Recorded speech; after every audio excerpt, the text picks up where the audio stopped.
Isang pinagpala at mabiyayang araw po sa ating lahat. Muli tuwang-tuwa akong makapiling kayo sa ating pagsisimula upang ihanda ang ating mga puso sa masayang kapistahan ng Pasko na hinihintay ng lahat. Pero kailangan ang Adbyento ay paghahanda, pakikinig, pakikisa sa Diyos, pakisa sa ating kapwa, pakikisa sa mundo. May pangarap ang Diyos.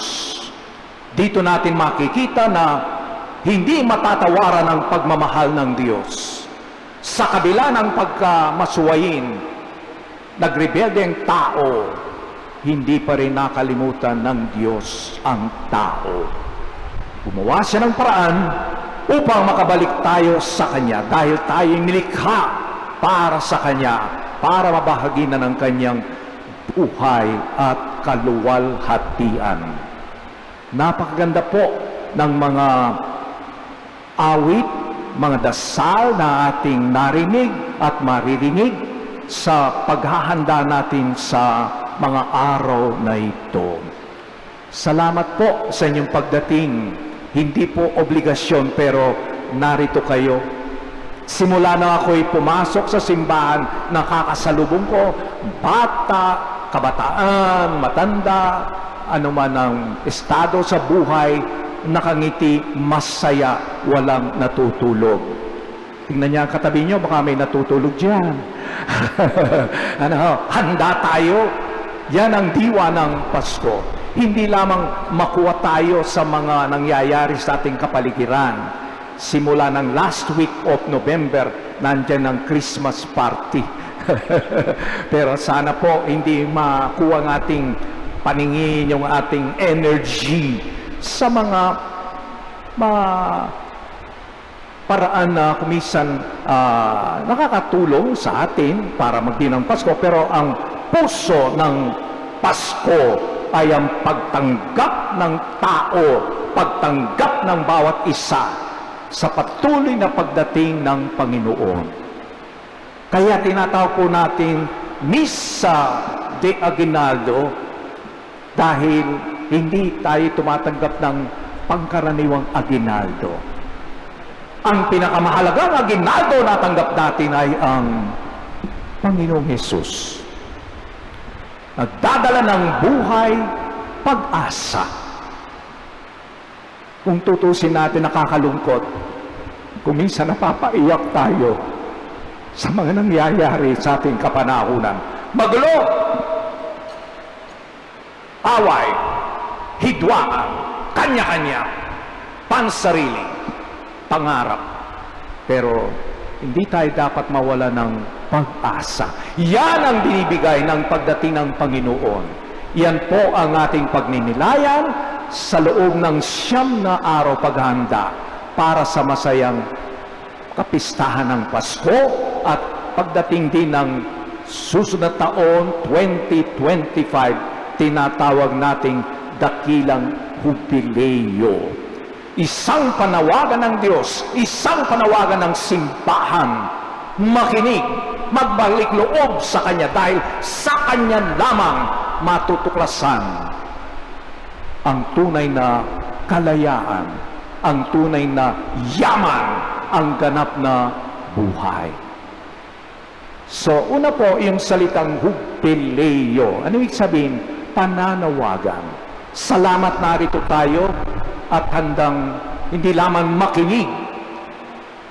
Kasi sa salitang Latin, no?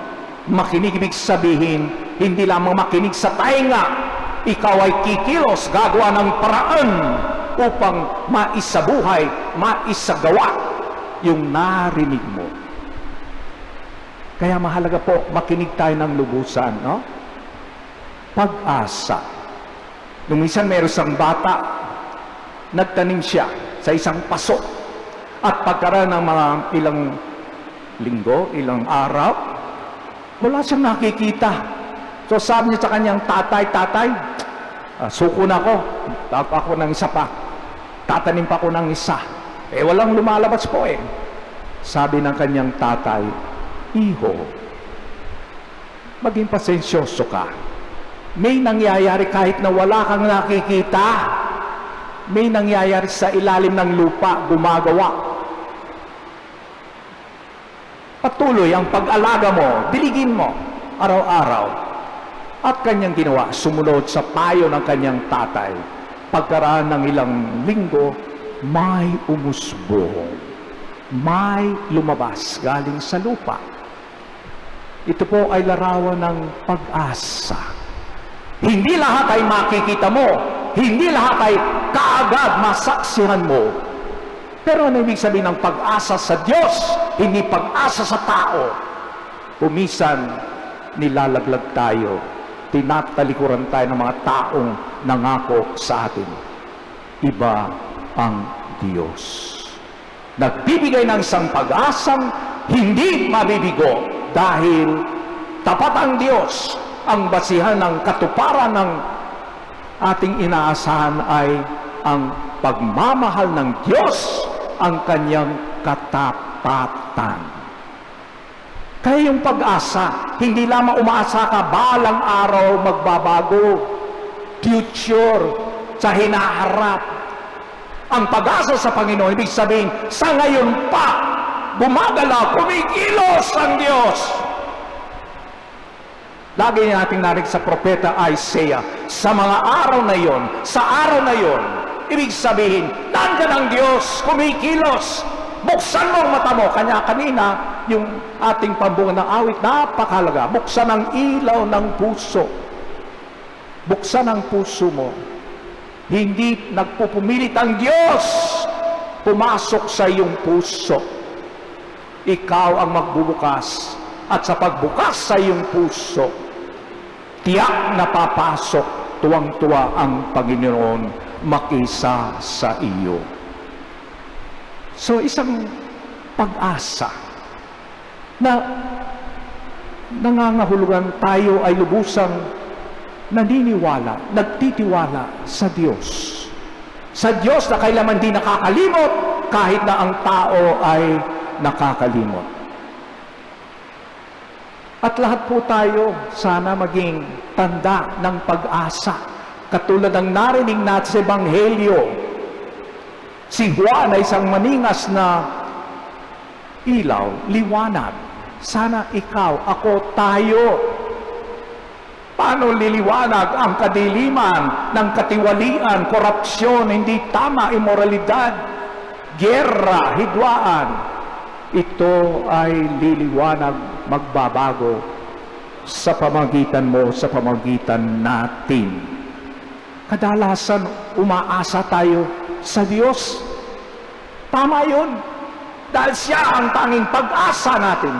Pero nakakalimutan natin, umaasa ang Diyos sa iyo.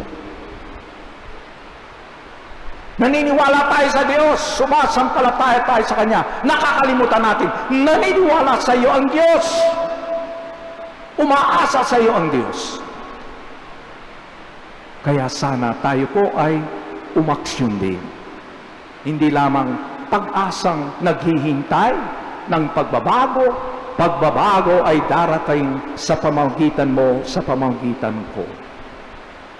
Sa mga simpleng paraan. Siguro narinig natin kwento ni Mother Teresa nang siya ay buhay. Narinig nga niya sa India marami pong nagugutom. May isang pamilya, narinig niya, ilang araw nang hindi kumakain dahil talagang walang-wala. So, naganda si Mother Teresa ng bigas para ibigay sa pamilya. Bumisita at ang sumalubong sa kanya yung ina ng tahanan. Nakangiti, tuwang-tuwa, tinanggap si Mother Teresa at yung dalang bigas. At pagkatapos na nagpasalamat kay Mother Teresa, kagad kumuha siya ng isang supot. Hinati yung dala ni Mother Teresa. Sabi ni Mother Teresa, yan na para sa iyo. Ay, salamat, Madre, pero ang kapitbahay ko po, ilang araw na rin hindi kumakain.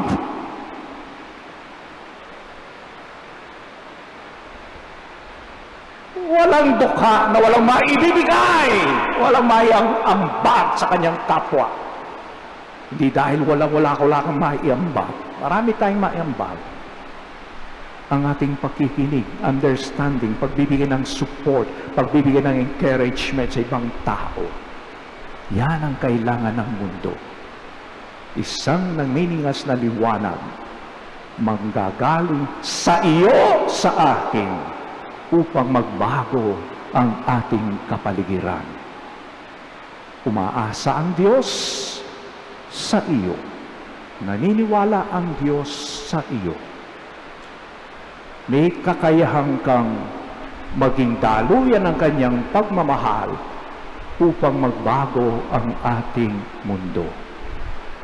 Sana pagpatuloy po natin ang ating pagsisimba, paghahanda, at maging katuliwan, matapat na saksi ng tunay na paghahanda. Ihanda, oo, kailangan ng kumikutitap na ilaw, pero mas mahalaga, paghahanda sa puso ng tao, sa puso mo, kung saan nais muling ipanganak si Jesus. Naway makita ni Jesus ang kanyang sabsaban sa iyong puso, sa kanyang pagsilang. Balik kayo bukas upang patuloy natin ang ating pagninilay. Amen?